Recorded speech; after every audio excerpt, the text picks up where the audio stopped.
Depuis le début de l'année, les marchés financiers sont en forte hausse. Si on prend le SP500, augmente de 9% depuis début 2023. Le Bitcoin, plus 39% et l'or, plus 2,5%.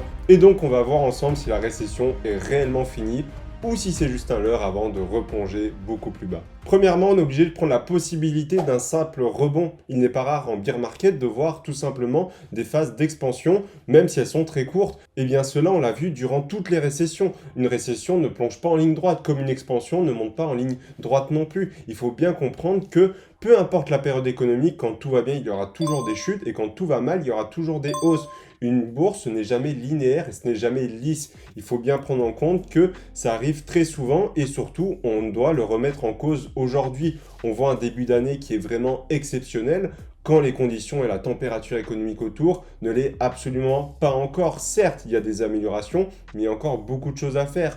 Au point de vue de l'inflation, en France, en tout cas, on est à 6%. C'est en train de se stabiliser. Aux États-Unis, ça baisse un petit peu, mais on reste quand même aussi autour des 6%, ce qui est quand même énorme, je tiens à le rappeler, par rapport aux 2% visés par les banques centrales. En plus de cela, le PIB n'augmentait que de 2,6% en France en 2022, avec un quatrième trimestre qui a fortement ralenti, atteignant les 0,1% de performance, qui est juste ridicule, et sans prendre en compte qu'aux États-Unis, les derniers trimestres du PIB n'ont cessé de chuter, ou en tout cas de stagner. Donc, il faut faire extrêmement attention, et il faudra analyser les prochains trimestres pour être sûr que le PIB s'est réellement relancé ou s'il n'a pas continué cette chute descendante à son tour qui pourrait être très problématique également. Mais surtout, ce que je remarque en tout cas de mon côté, c'est qu'on n'a pas de réel signe d'achat à court ou moyen terme. C'est certainement plus de l'euphorie qu'autre chose. Certes, je ne dis pas le contraire, on a de très belles choses qui sont en train d'être faites et l'économie va quand même de mieux en mieux entre guillemets, mais il faut prendre en compte que moi je ne vois pas de réel signe d'achat.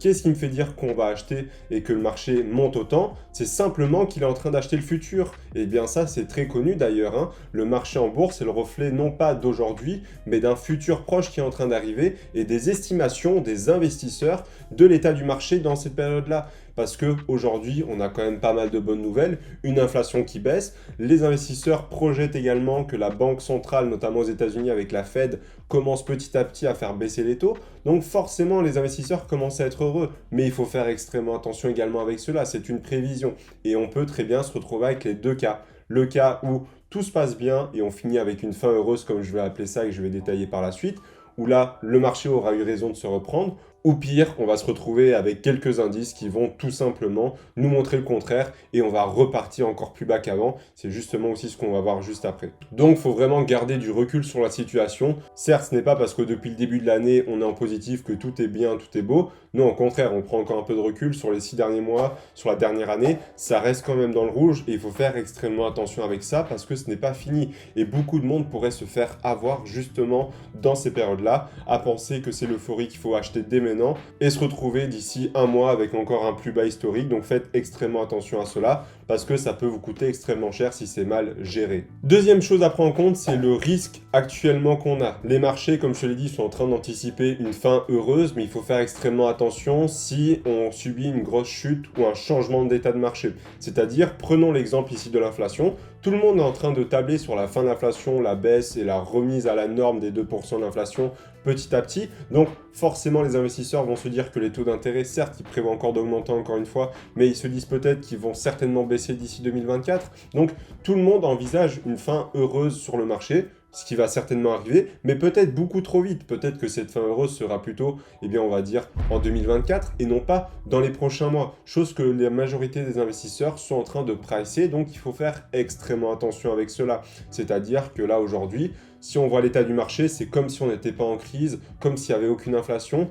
Et le gros problème, c'est que si l'inflation venait à diminuer beaucoup moins vite que ce qu'on espère, ou pire que ça, ne venait même pas à diminuer du tout et remonterait, les banques centrales seraient obligées de continuer d'augmenter les taux d'intérêt et donc qui retarderaient cette fin heureuse dans notre histoire et qui pourrait avoir une conséquence vraiment catastrophique sur le marché en le refaisant replonger et peut-être même finir encore plus bas qu'en 2022. Mais en plus de ça, il faut prendre d'autres conséquences. Comme je te l'ai dit, on est en pleine hausse alors qu'on est en bear market entre guillemets, donc il y aura toujours du FOMO et de l'euphorie sur les marchés dans ces périodes-là. C'est-à-dire que c'est là que beaucoup de monde vont réinvestir parce qu'ils ne veulent pas rater le train, ils pensent que c'est bon, c'est l'Eldorado, on retourne retour vers un bull market, et peut-être pas. C'est ça le gros problème, c'est que ça arrive très souvent que beaucoup d'investisseurs commencent à investir en bear market quand on revoit une hausse et qu'après on aille chercher encore plus bas. Donc il faut faire extrêmement attention. Le FOMO, ça arrive dans tous les stades, hein. Beaucoup pensent que ça n'arrive que dans des bull market comme on a avec Bitcoin, le SP500 ou autre, mais ça arrive aussi dans les plus bas moments où les investisseurs attendent le meilleur période de temps pour justement pouvoir investir. Et il faut faire extrêmement attention avec cela parce que c'est comme ça que tu vas risquer de perdre toutes tes billes malheureusement, donc je te le déconseille vivement. Et en plus de cela, la Fed va continuer encore un peu d'augmenter ses taux d'intérêt parce que l'inflation n'est pas au niveau qu'elle souhaiterait.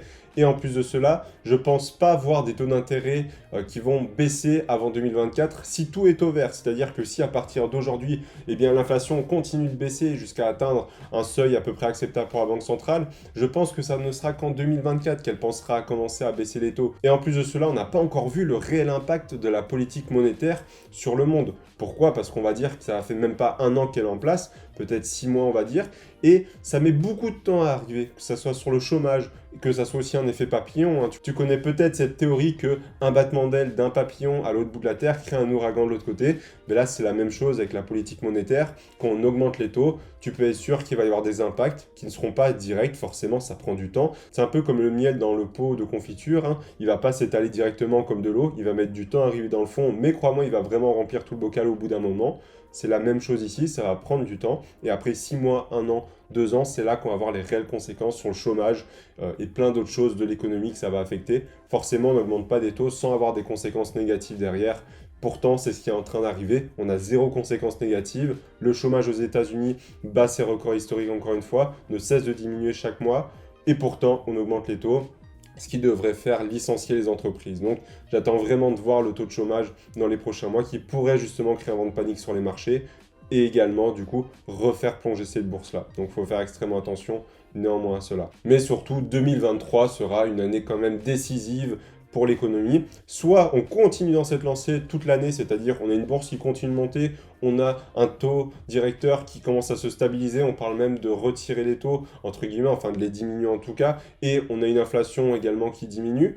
Donc là, ça serait le meilleur des cas. Soit on part avec de plus mauvaises bases. En 2023, on nous annonce que l'inflation ne diminue peut-être pas autant, qu'elle remonte même peut-être un petit peu, des tensions géopolitiques qui ne baissent pas. Ça sera vraiment déterminant, je pense, pour 2024 en tout cas. Parce que cette année va pouvoir nous dire si on est réellement derrière la récession ou si on est en plein dedans et que ça va continuer encore peut-être 1 an ou 2.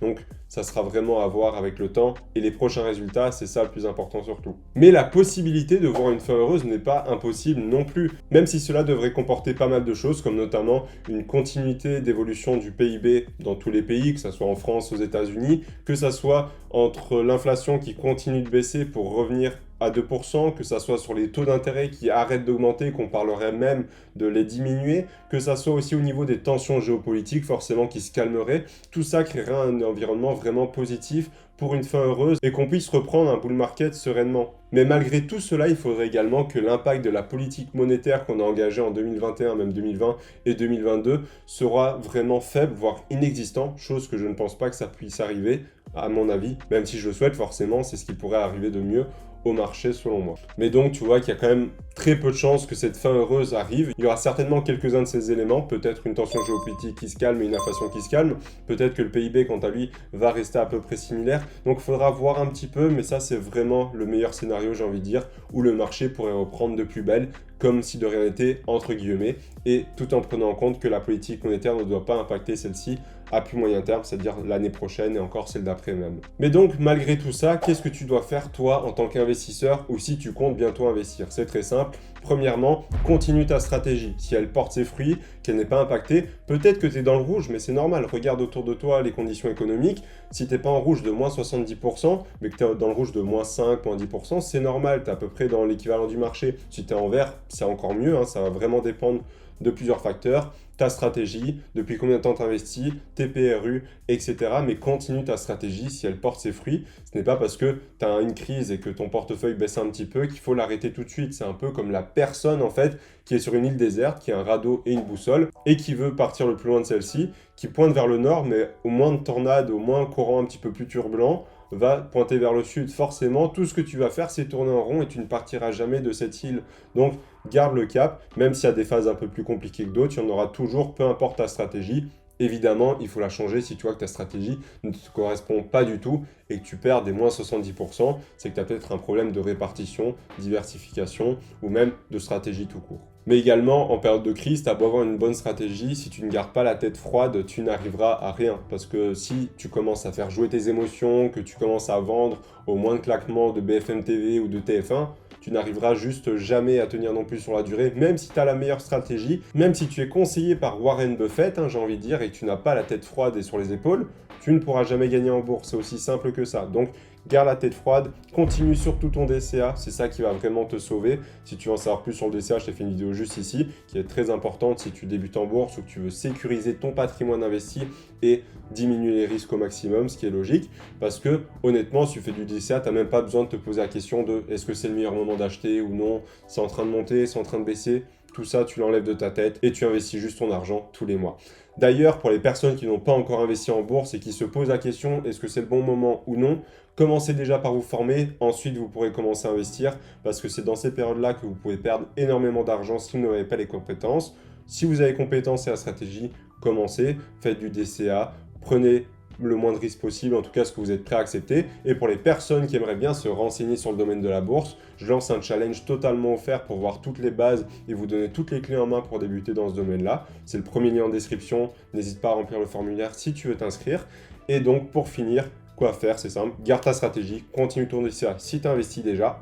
Ou alors, tu te renseignes sur le domaine. Si tu te sens prêt, tu passes à l'action avec une stratégie qui te correspond. Et si tu veux en apprendre plus, tu remplis le formulaire qui est dans le premier lien. Voilà, d'ailleurs, si tu veux en savoir plus sur le sujet de la récession, je t'ai fait une vidéo spécialement sur le sujet où je t'explique exactement comment profiter de cette récession de 2023 pour t'enrichir encore plus. Si tu veux savoir exactement comment faire, je t'explique tout dans cette vidéo. On se retrouve juste derrière. À tout de suite.